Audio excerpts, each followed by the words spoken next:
თავიდან ნატალი ბორძიკით დადიოდა. შემდეგ კი უეცრად შეწყვიტა სიარული. მხოლოდ თურქეთში დაუსვეს ზუსტი დიაგნოზი, რომელმაც შოკში ჩააგდო ოჯახი.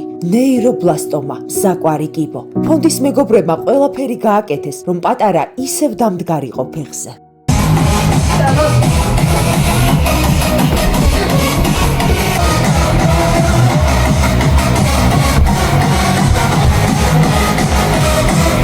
ქიმიის შედეგად, როგორც ექიმმა გვითხრა, ავთვისებიანი რაც იყო სიმსივნეს 30% შემცირდა, დარჩა 70% განგლიონეირობლასტომა, ანუ კეთილთვისებიანი სიმსივნე, თუმცა უკვე დაღუპული, აღარ იკვებება ორგანიზმით.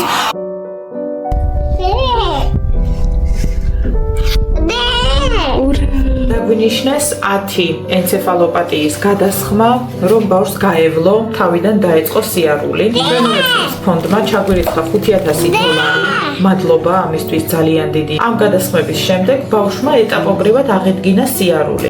შემოუერთდით ჩერნოვეცკის ფონდს, ყველამ რო $10 ჩავრიცხოთ, ძალიან ბევრ ადამიანს დავეხმარებით.